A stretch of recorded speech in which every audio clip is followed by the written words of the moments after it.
After diving so far down, we've finally reached the bottom of this iceberg.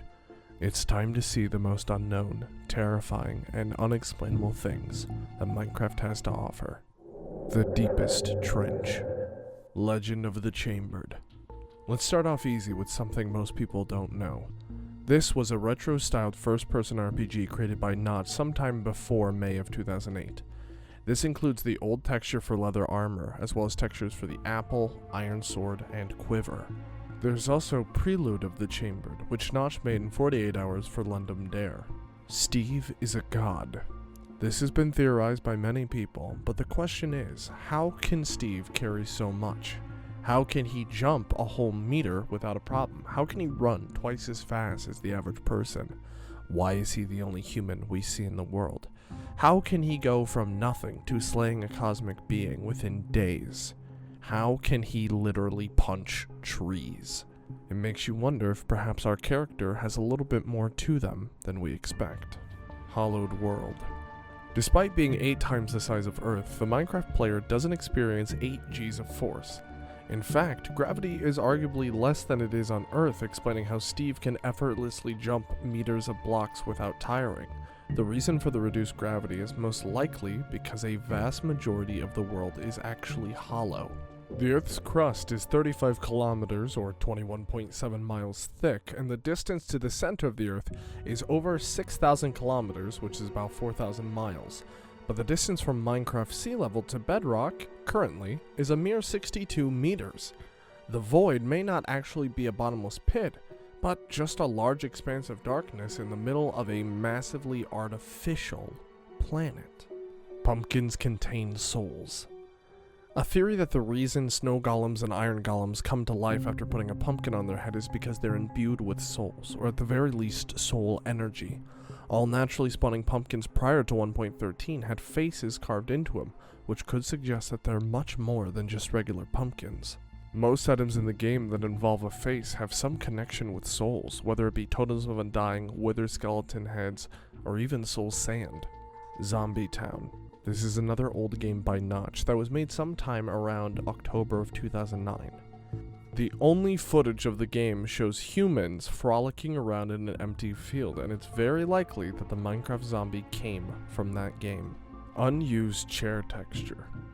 Notch's old blog showed that he intended to add chairs to Minecraft alongside doors, ladders, and signs. You can find 2 chair textures that were added in the files for a side view and a front view. They were removed only a few months later. Mineshafts ignore ores. Even though the main purpose of a mineshaft is, well, for mining, all of them seem to completely ignore the ores around them. This suggests that these tunnels weren't created for collecting resources. They may have been instead used for transportation, or potentially to hide from an unknown danger on the surface. Almost all mineshafts are empty and show almost no place for humans to stop and start mining. You would imagine if these were truly meant for boring through and finding ores, that there would be some kind of rest stop or refill station for these miners. But there isn't. Basalt Delta's radiation. Ambient sounds in the Basalt Delta biomes include clicking noises which sound very similar to Geiger counters. These sounds are very intentional and clue us in that something radioactive is going on here. In addition, the ash particles found in the biome could be some sort of radioactive fallout rather than volcanic ash. Everything in the Nether is volcanic. It's all on fire. Why wouldn't there be ash everywhere? There must be something more to the Basalt Deltas. Human mobs. A spawnable mob version of Steve that existed from pre-classic to classic. They were named monsters in the code, but while walking, they'll flail their arms randomly.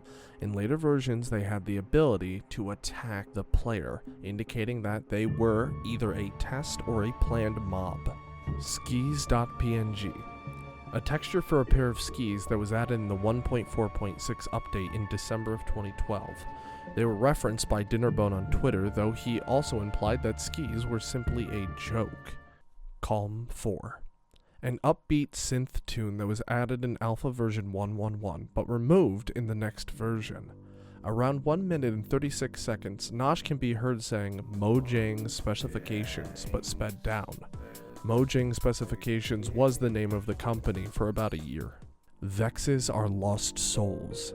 Vexes, which are the very annoying winged creatures that are spawned by evokers, may actually be souls trapped and forced to fight against their wills.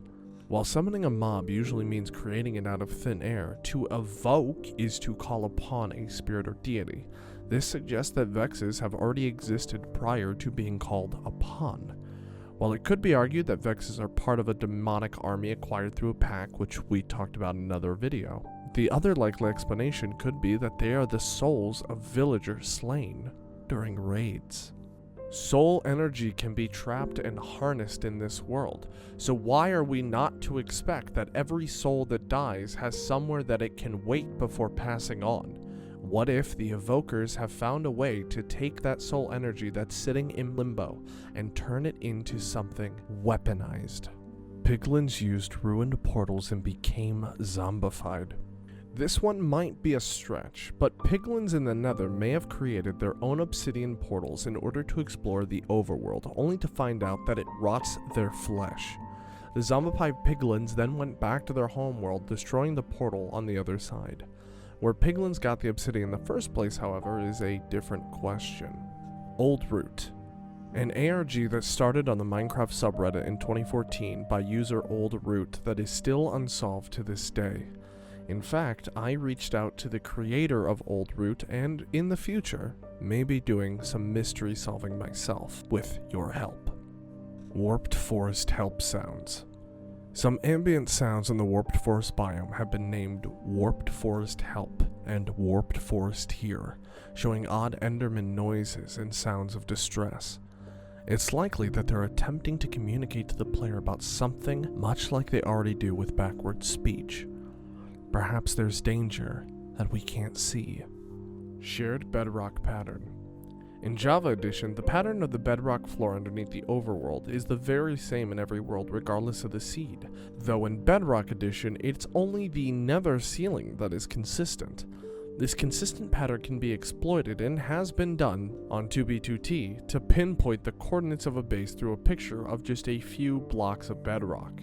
A similar exploit can be done on Netherrack. The game rotates the block textures to make the pattern seem more natural, though the orientation is dependent on the location. Emerald Sickness. As we know, villagers love trading for emeralds and helping the player along in their quest. But there's a certain sect of villager-like entities that are out to kill us at every stop.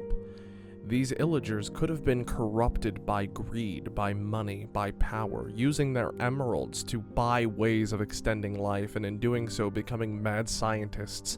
And through playing with this newfound power, they eventually destroyed themselves, their minds, and their connections with their once friends. Birds screaming. An audio loop that was added into the classic version of Minecraft in May of 2009. Air.ogg. Part of a streaming project by BOQ, a developer at Mojang. Using SSTV to convert the sounds into an image, you get what's shown in the Layer 5 image on the chart. It's a passphrase that will lead you to the 43rd hidden dimension in the Infinity update. This is a very long phrase that hopefully is not in any dictionary. Alpha slabs and leaves. Alpha slabs, also called wooden slabs, were an earlier version of wood slabs that existed from beta 1.3.1 to beta 1.7.10.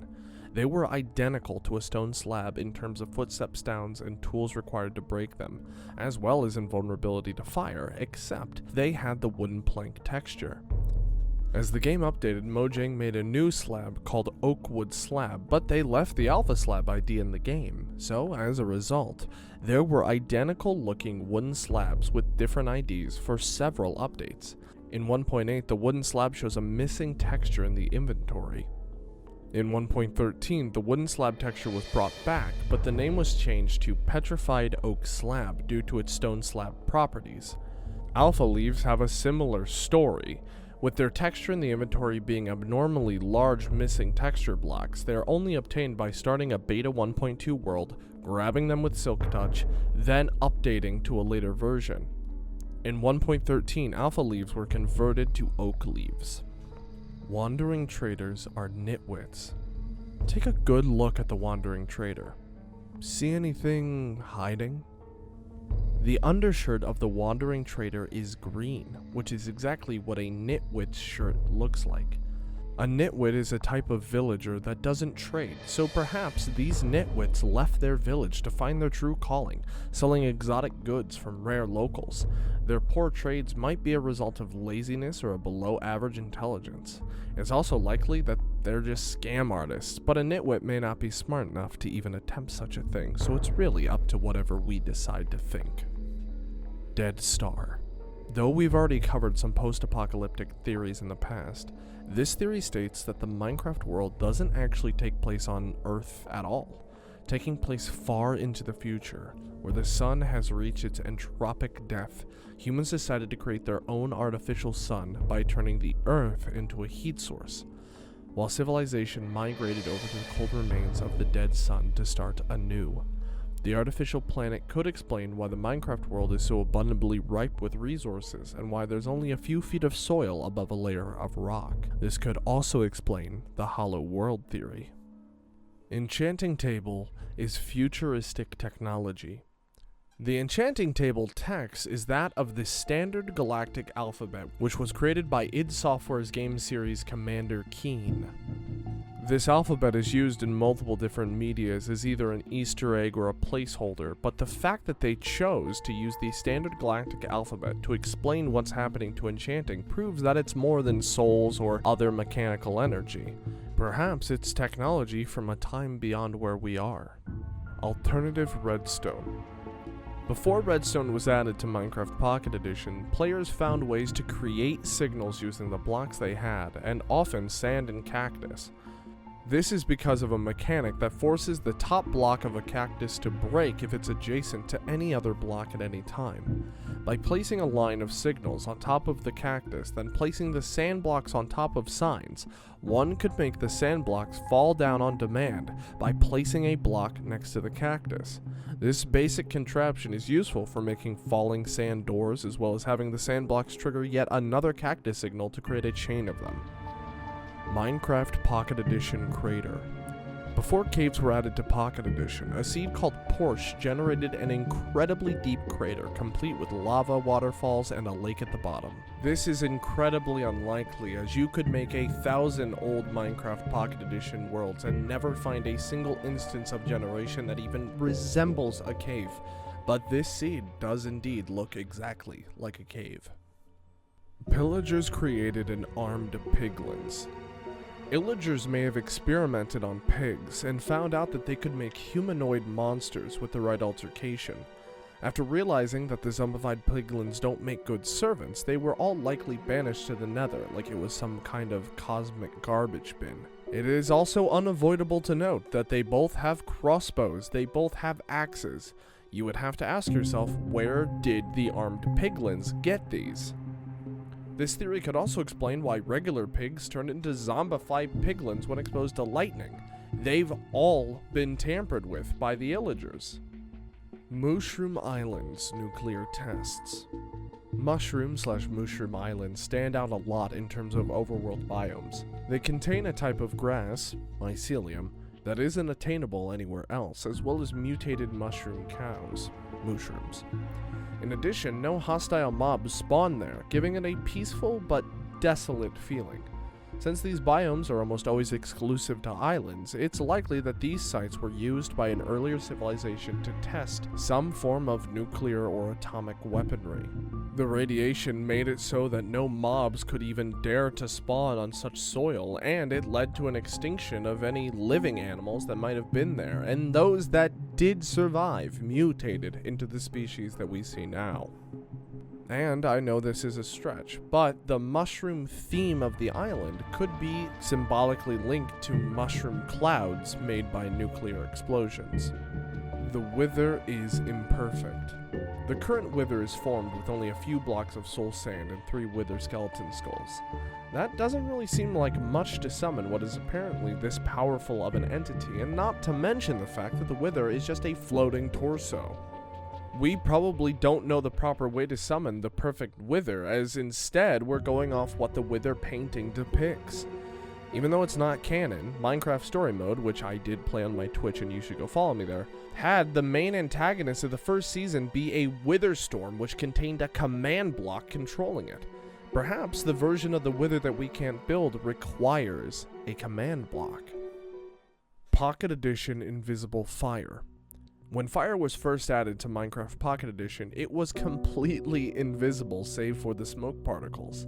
In addition, it had an absurdly high fire spread and the ability to burn up non-flammable blocks like dirt and stone. What a force to be reckoned with. Droopy Likes Your Face. This is a song in Alpha Minecraft with some strange audio samples taken from a text-to-speech reader by Texas Instruments. It was called Magic Wand Speak and Learn, which could scan barcodes to read certain children's books out loud, including a book called The Droopy Dragon. Other Droopy-related songs by C418 include Droopy Likes Ricochet and Droopy Remembers. Mob Spawner Lich Phylacteries. This is a theory that attempts to explain the origin of mob spawners. The theory goes that there used to be a race of creatures that were experts in magic. In their search for immortality, they bound their souls to machines, which they locked away in dungeons. They hoped that one day their body would regenerate once they became frail and old. Of course, as they grew older, their soul only decayed more and more, and their new bodies decayed to match. Unable to stop the machines, those that bound their souls became stuck in a perpetual and agonizing cycle of rot, leading to zombies and skeletons in the mob spawners today. Steve is in a coma. A few parts of Minecraft could point to Steve actually being in a coma over the course of the game and having to face his past. This theory is a doozy, and I doubt that it's true, but here it is. When dreaming, it is hard to recall faces, so you either use your own face or faces of others, and of course, most undead mobs use Steve's face as the reference. When going to bed at night, we don't dream, we just pass out and wake up, because in dreams you can't dream. The strongest piece of evidence, however, is the end poem.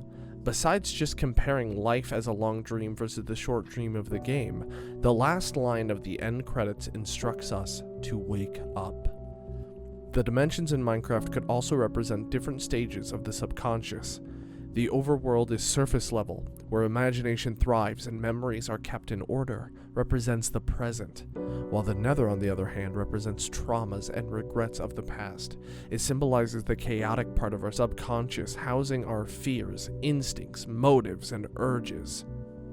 The last dimension, the end, is the most naive and unknowing part of our mind. It represents the future. Challenging and slaying the Ender Dragon, which is the final conflict, allows Steve to accept their past and move on. The dragon drops an egg, the symbol of creation and rebirth, of getting another chance at life. Ancient debris came from a reactor explosion. The theory goes that in an attempt to create connections to the multiverse, a giant reactor exploded, creating a new multiversal world called the Nether. To power such a machine, a core was created in order to stabilize and allow its power to be used, but it exploded and transferred its new debris to this world. And finally, don't look at the moon. It's not exactly about looking at the moon. There's a rumor that is unfounded, that there's a code in Minecraft that checks whether or not you are looking at the moon, and experiments were made to test it out, some having disastrous effects, like shadow entities, being on fire, world corruption. This is the most recent addition to this iceberg. Probot748, the original creator of this iceberg, created an unlisted playlist of videos of them testing these theories. I recommend you click the link in my description to view this because it isn't right. There is more to this story, and this might be the final unsolved mystery of this iceberg. Join my Discord to join other people who are talking about the end of this iceberg and what might be happening in Probot's videos. And with that is the end of the Minecraft Iceberg. While not having covered everything possible within the iceberg, I feel as though we've all walked away with a better understanding of what's below the surface. We got a glimpse into the true underbelly of this beast and the hidden, unknown, and unresolved issues within it. Make sure you subscribe and like this video, because now that we're done with the iceberg, we can begin exploring even more games. I have many videos planned on retrospectives about video games like Undertale and Stardew Valley, diving into the history, how they were made, and what made them so immensely popular. I cannot wait for you to see these videos, and although they are a different style than this one, I think you'll love them all the same. But as always, when you're ready for another video, you know where to find me. I'll see you then.